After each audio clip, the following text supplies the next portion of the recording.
Nobody expected the off-season to erupt the way it did. For months, fans assumed Indiana would quietly reset, patch a few weak spots, and hope their young star could somehow drag the franchise toward relevance. But instead of settling into another predictable cycle, everything detonated almost overnight. Reports began circulating that the front office wasn't just tweaking the roster. They were tearing apart the entire blueprint the franchise had been using for years. A franchise once known for patience suddenly looked like it had grown tired of waiting, tired of excuses, and tired of being pushed around by teams that smelled weakness. The first sign came from inside the building, long before free agent rumors and speculative moves took over the headlines. What shocked observers wasn't just change, but the velocity and aggression behind it. For the first time in years, Indiana looked like it understood the urgency of its situation. The franchise had spent too much time clinging to development timelines that never delivered results, and after watching their young star take hit after hit without real backup, leadership finally snapped out of the old mindset. A passive rebuild wasn't going to save them. A cautious approach wasn't going to protect their future. Something drastic had to happen, and it did. When whispers leaked about the franchise targeting a big impact veteran instead of another safe, complementary role player, rival executives dismissed it as posturing. But the tone shifted when people started hearing that Indiana wasn't just browsing the market. They were ready to spend, ready to shock, and ready to reshape their reputation. What caught everyone off guard was the confidence behind the moves. A team that once tiptoed around the league suddenly marched forward like a franchise that knew exactly what it wanted. And once people realized these weren't rumors, they were plans, everything changed. What pushed Indiana over the edge was simple. They couldn't keep asking a rookie to carry the weight of a franchise that hadn't carried its own weight in years. The physical hits, the pressure, the nightly traps, everything pointed to one truth the organization could no longer ignore. If they didn't protect their star, build around her, and invest heavily right now, they risked wasting the most exciting talent the franchise had ever touched. And that fear, that realization, became the spark for the most aggressive off-season strategy Indiana has attempted in a decade. This wasn't a slow rebuild anymore. It wasn't a developmental project. It wasn't a maybe next year situation. The front office flipped into a mode fans hadn't seen before, relentless, impatient, and ready to challenge every assumption the league had about Indiana. They wanted toughness. They wanted shooting. They wanted edge. They wanted players who wouldn't just stand beside their star but would swing back when opponents pushed too far. And once the rumors began swirling about the specific veteran they were targeting, a player known for physicality, fearlessness, and confronting pressure head-on, suddenly the league realized Indiana wasn't bluffing. They were rewriting their identity from the inside out. The turning point came when Indiana made the kind of decision rebuilding teams rarely make. They parted ways with their head coach. Most franchises cling tightly to coaches during young core rebuilds, afraid that making a change too early will disrupt development. But Indiana wasn't afraid anymore. When they let Christie Sides go, it wasn't just a coaching change. It was a declaration that the franchise was done settling for excuses. The message was unmistakable. The timeline just accelerated, and anyone unable to keep pace would be left behind. The shift became even clearer when Kelly Krauskopf returned to the front office. People who've been around the league long enough know Krauskopf isn't the type to coast through an easy rebuild. She's known for precision, assertiveness, and a deep understanding of how to stack a roster with the right mix of grit, intelligence, and proven production. Her presence alone told insiders that Indiana wasn't just rethinking strategy, they were rethinking identity. Every roster evaluation became brutally honest. Every position was questioned. Every weakness was treated like a liability that needed to be eliminated, not tolerated. The new mindset was simple. The Fever couldn't afford to wait for a 5-year development arc while their young star was being hunted every night by defenders with years of experience and absolutely no hesitation. They didn't need project players. They didn't need hypothetical upside. They needed immediate impact. Players with tested toughness and the mentality to push back when things got ugly on the court. And that meant the usual slow, careful off-season wasn't going to cut it. That's when the front office identified the missing ingredient the roster had been starving for. Someone who played the game with physical edge and emotional fire. Someone who didn't back down, didn't fold under pressure, and didn't hesitate to confront the league's most aggressive defenders. Someone who could shoot, defend, and most importantly, change the psychological tone of every game. They weren't searching for a star to overshadow their young phenom. They were searching for an enforcer with skill. A competitor with bite. A presence that would force opponents to think twice before swarming their rookie again. Once that role was defined, one name rose instantly to the top of Indiana's list. A veteran guard whose fearlessness had built her reputation long before she ever hit free agency. A player known for physicality, fiery personality, and the ability to stretch defenses with consistent outside shooting. The moment insiders heard her name linked to Indiana, it became obvious why the fit was so perfect. She brought exactly what Indiana didn't have: toughness you can't teach and confidence you can't fake. From that moment forward, rival teams began watching Indiana with a new level of concern. They knew if the Fever managed to pull off this acquisition, everything about the way opponents approached Indiana would have to change. No more bullying the rookie. No more easy traps. No more uncontested physical play. The addition of a player like her would shift the power dynamics on the court in ways that don't show up in basic stats, but absolutely show up in wins. And as executives across the league monitored the situation, one thing became painfully clear. Indiana wasn't trying to build slowly anymore. They were trying to build something dangerous, something that could win sooner than anyone expected. The moment Sophie Cunningham's name surfaced in connection with Indiana, the entire tone around the Fever's off-season shifted. Cunningham wasn't just another free agent guard looking for a new contract. She was the exact archetype Indiana had been missing for years. Her game is built on physicality, confrontation, and an unapologetic competitive streak that rattles opponents who expect finesse instead of fire. And for a team whose young star spent an entire season absorbing hits without real backup, her skill set wasn't just appealing, it was essential. Cunningham's reputation around the league is almost mythological. She's the type of player who doesn't blink when the game gets heated, the type who treats physical matchups like invitations rather than obstacles. Fans know it. Opponents know it. Coaches definitely know it. She thrives in environments where other players tense up. She talks, she defends, she shoots, and she doesn't care who's standing in front of her. That kind of presence changes the way teams game plan. It changes how defenders attack ball handlers. It changes how confident opponents feel about taking liberties with physical play.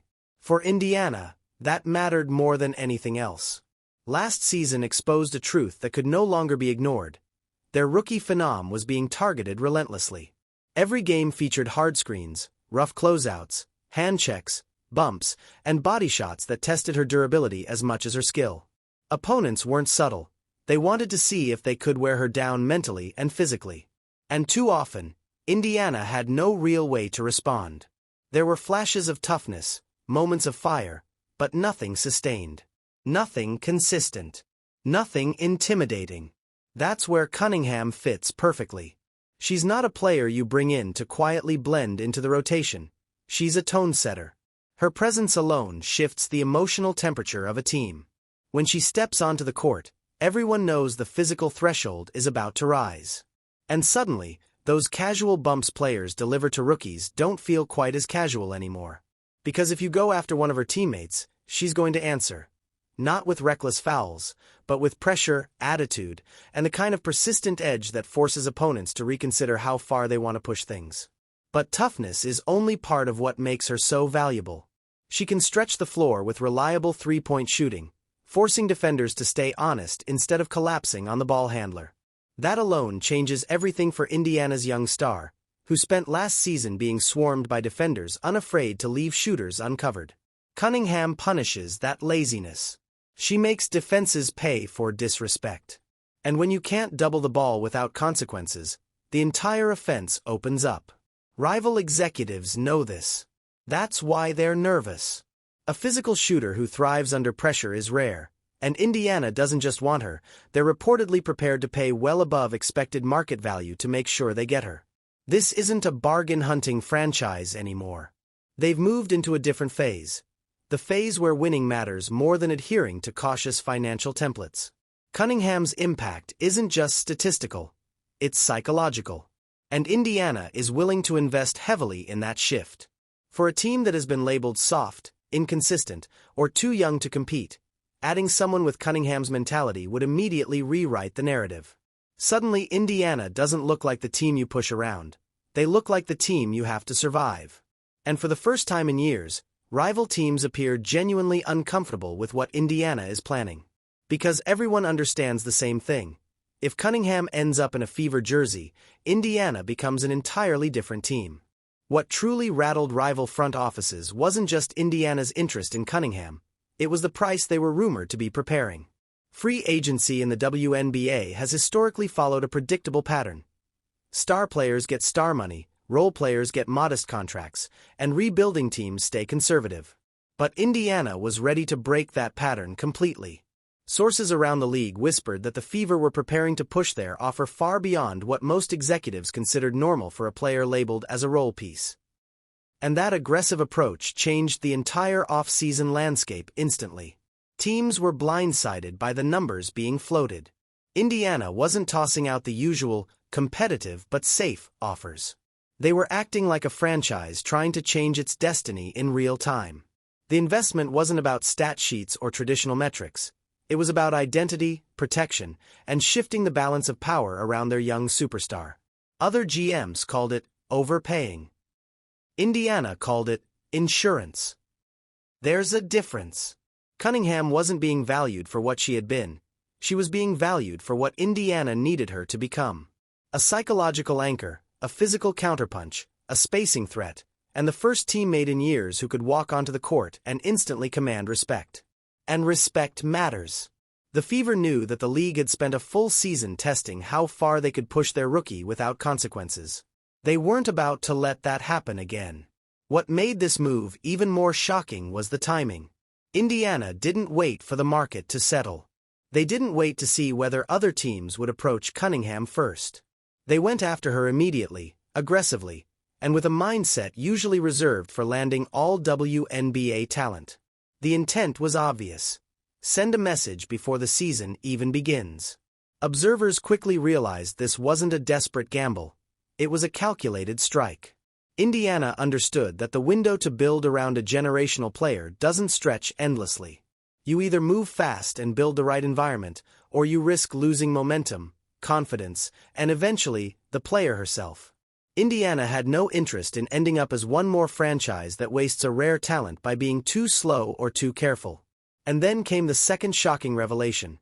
Indiana wasn't only targeting Cunningham, they were also giving unprecedented input to their young star. Not just in a symbolic "we value your opinion" way, but in a genuine, consequential way. Most franchises reserve that level of collaboration for veterans with years of service, championship experience, and the leverage to demand it. Indiana skipped that hierarchy entirely. The whispers grew louder. Clark was being consulted on roster needs, player fit, and the type of teammate she felt would elevate her game. The concept was almost unheard of for a rookie, but Indiana viewed her as something beyond a typical first-year player. Her impact on revenue, branding, ticket sales, and league-wide attention had already rewritten the business side of the franchise. The Fever understood something fundamental. She wasn't just a player. She was an economic engine, a cultural moment, and the centerpiece of a franchise trying to reinvent itself. If giving her a voice meant attracting the right players, stabilizing the locker room, and ensuring she felt supported, Indiana was willing to break tradition. And in a league where physicality defines entire seasons, it made perfect sense that Clark pushed for someone tough, resilient, and battle-tested.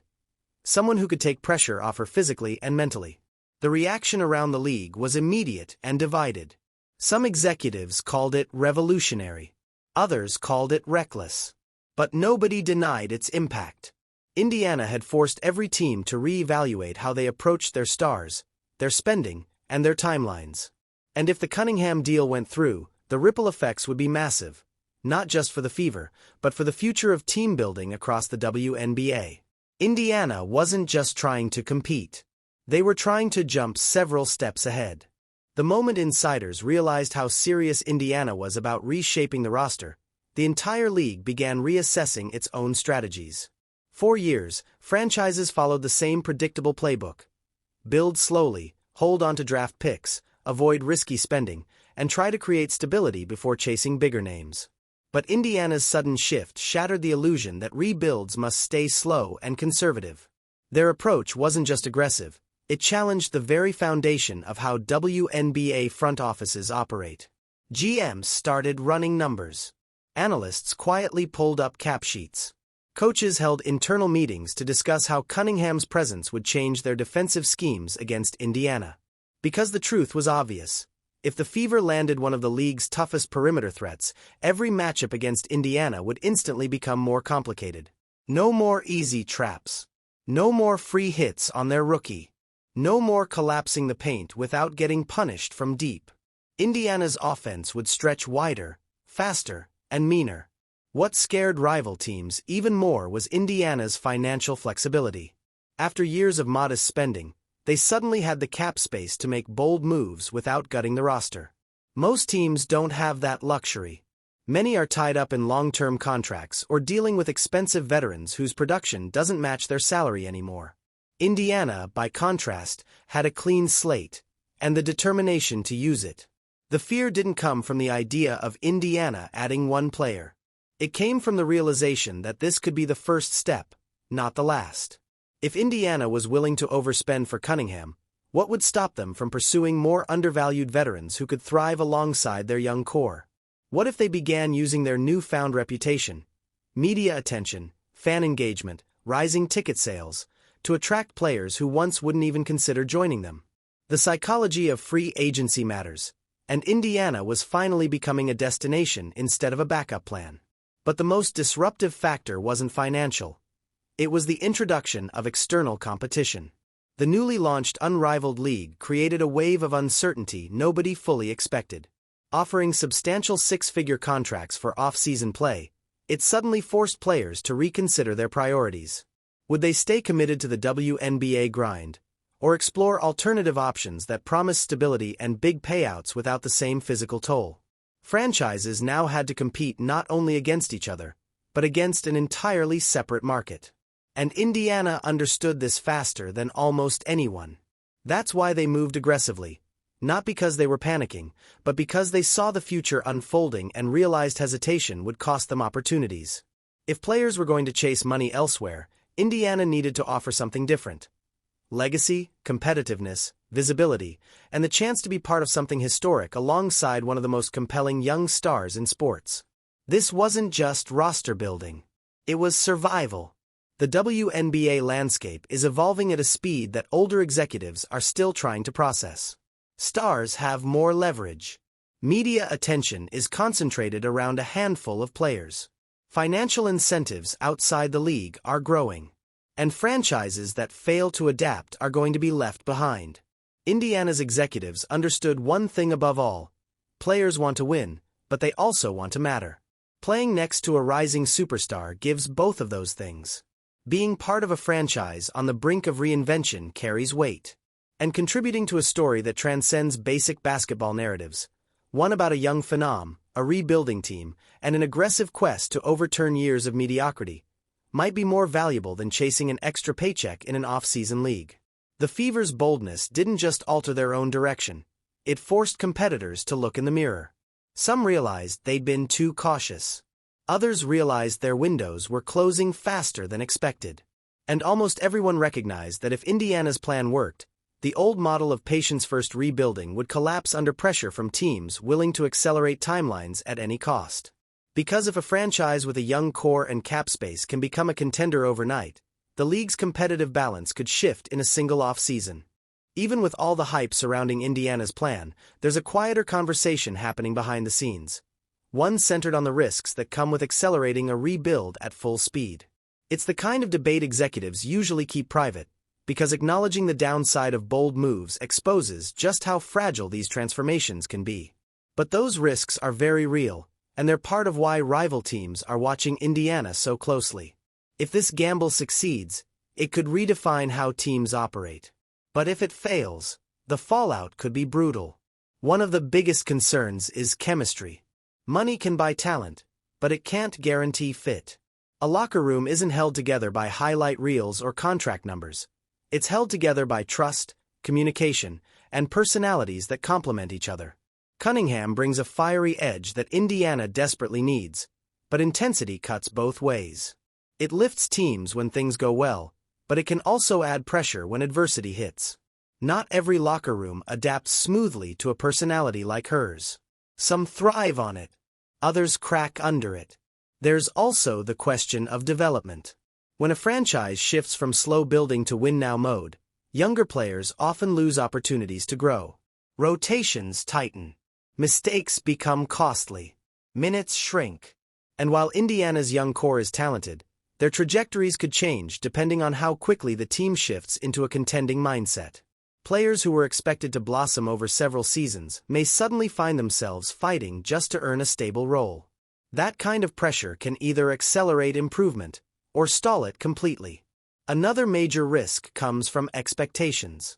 When you surround a young star with high-priced veterans, the standard changes instantly. Fans expect wins. The media expects progress. Opponents expect competition.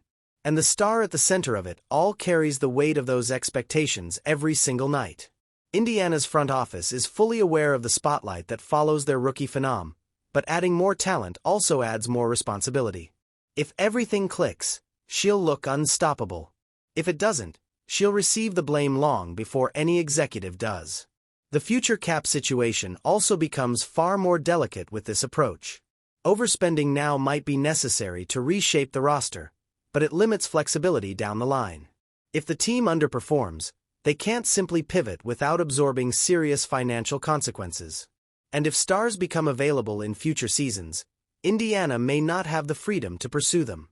They're betting heavily that the pieces they're assembling right now will be the ones they can build around for years, not just for a short-term surge. But the biggest risk, the one nobody says aloud, is what happens if the franchise fails to deliver a winning environment around their young star. Generational talents don't wait forever. They don't stay loyal to situations that waste their prime. They don't sit through years of almost. If the Fever can't build a competitive, stable, and supportive team quickly enough, frustration can grow quietly and steadily until it becomes impossible to ignore. And once that frustration reaches its limit, franchises lose more than games. They lose the player everything was built around. Yet, despite all these risks, Indiana is pushing ahead. And that boldness is telling. They understand what casual fans often overlook. Doing nothing is sometimes the most dangerous move of all. Playing it safe risks falling behind. Playing it safe risks watching your star suffer under the weight of an outdated roster. Playing it safe risks missing the momentum their rookie has brought to the franchise. Momentum they may never experience again. Indiana isn't ignoring the risks. They're accepting them. Because the potential reward, transforming the franchise, protecting their star, competing earlier than expected, and reshaping their identity, is worth stepping into uncertain territory. The Fever want more than progress. They want relevance, respect, contention. And if it takes aggressive spending, unconventional decision-making, and the occasional raised eyebrow from rival executives to get there, they're willing to take that path. This off-season isn't just another chapter for Indiana. It's the beginning of a new era, one built on urgency instead of patience and ambition instead of caution. At the center of all this chaos, strategy, and high-stakes maneuvering is one undeniable force: Caitlin Clark. No matter how teams try to frame it, no matter how executives attempt to distribute credit evenly, every major change Indiana has made circles back to her impact. On the court, off the court, and across the entire sports ecosystem.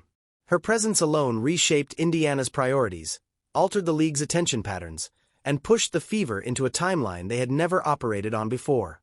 Clark isn't just a talented rookie, she's an economic shift. Ticket sales skyrocketed overnight. Merchandise flew off shelves faster than the team could restock. National broadcasts suddenly revolved around Indiana games because viewers wanted to watch her, even when the Fever were losing. Every arena she stepped into drew bigger crowds. Every road trip became a headline. Indiana went from an overlooked franchise to a marquee attraction, and the front office knew they couldn't let that momentum fade. That attention comes with leverage. And unlike typical rookies, Clark earned that leverage immediately. She changed revenue projections, elevated brand partnerships, and gave Indiana something priceless: relevance on a national scale. In a league where visibility has always been a challenge, Clark turned a small market franchise into a focal point of conversation. That kind of gravitational pull can't be wasted. It has to be maximized. That's why Indiana was willing to embrace a strategy that broke tradition. Giving Clark input on roster decisions wasn't a sign of desperation, it was a sign of recognition. They understood that she saw the game differently. She knew exactly what it felt like to be double-teamed every possession. She understood where the gaps were and what type of teammate could fill them. And she wasn't asking for superstars or special treatment. She wanted toughness, shooting, experience. Someone who understood the physical and mental toll of being targeted night after night. Cunningham fit that description perfectly. The league's reaction to Clark's influence was mixed. Some veterans appreciated her honesty and competitive drive. Others quietly questioned whether a first-year player should hold that much sway. GMs debated whether this would set a new precedent for rookie star empowerment. Analysts speculated about what it meant for team dynamics. But one truth rose above all the noise. Indiana was choosing to build with Clark, not simply around her. And that distinction changes everything. Because when a generational player feels heard, respected, and supported, she becomes invested in the franchise's future. When she knows the organization is willing to spend, adapt, and take risks for her, she commits more fully to the long-term vision. That mutual trust becomes the foundation for a dynasty. Not because the franchise forces it, but because the star believes in it. And Indiana needs that belief. They can't rely on history or a long track record of success. They have to build the future from the ground up, and Clark is the cornerstone. The front office understands the stakes. If they don't act aggressively, Clark could spend her early years battling frustration instead of competing for wins. And frustration, for a superstar, is the first step toward looking elsewhere. But if they act boldly and immediately, which they are, the possibilities become endless. Prime years are short. Cultural moments are rare. And windows of opportunity disappear faster than most franchises are prepared for. Indiana is refusing to wait for the perfect moment. They're creating it. That is why this off-season feels different. That is why rival teams feel uneasy. That is why executives around the league are rethinking their own strategies. Clark didn't just change Indiana. She changed the entire competitive landscape. And for the first time in a long time, Indiana looks like a franchise ready to rise. Not because they got lucky, but because they embrace the reality that when you have a phenomenon, you don't rebuild slowly. You accelerate. You protect. You invest. You strike before the window closes. If Indiana completes this overhaul the way insiders expect, the Wnba is going to feel the effects for years. Moves like this don't just shift rosters, they shift philosophies, challenge norms, and force an entire league to evolve faster than it planned. For the first time in a long time, the Fever aren't reacting to the league. They're pushing the league forward. Other teams see it. They see the urgency, the willingness to spend, the refusal to let a generational talent sit through seasons of slow growth and empty optimism. They see the front office embracing pressure instead of avoiding it.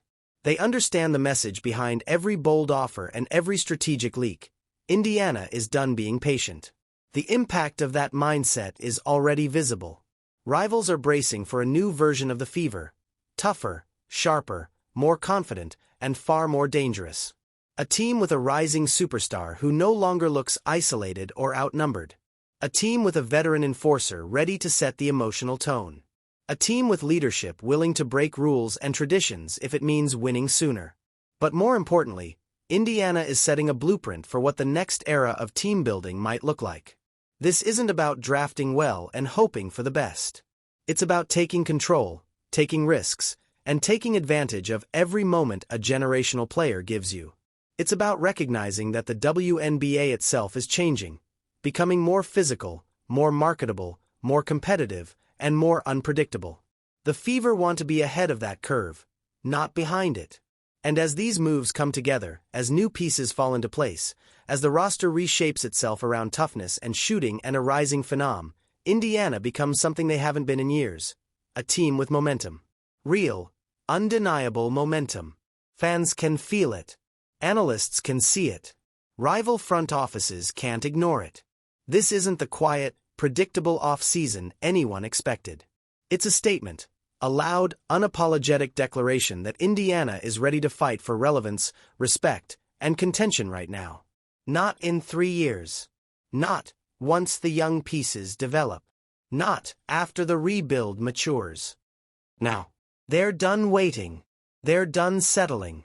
They're done letting other franchises dictate the pace. This is the beginning of a new identity, a new culture, and possibly a new era for Indiana basketball. One built on boldness instead of passivity, ambition instead of caution, and conviction instead of hesitation. And whether the rest of the league likes it or not, they're going to have to adjust, because Indiana isn't backing down. Not anymore. If you've made it this far, you're exactly the kind of viewer who thrives on deep dives, smart analysis, and the real stories shaping the future of the league. And if you want to stay ahead of every major shift, every rumor, every bold move, every behind-the-scenes decision, then you need to be part of this community. So take a moment right now to support the channel. Hit the subscribe button so you never miss a breakdown like this. Like the video, it tells YouTube this content is worth pushing to more fans. Drop a comment with your take. Do you think Indiana's aggressive strategy will pay off, or is this too much too fast? Your engagement directly boosts the channel's visibility and helps us keep producing the kind of high-level, high-retention content you won't find anywhere else. The channel is still growing, and every interaction genuinely makes a difference. So if you enjoy this style of storytelling and analysis, make sure to subscribe, like, and leave your thoughts below.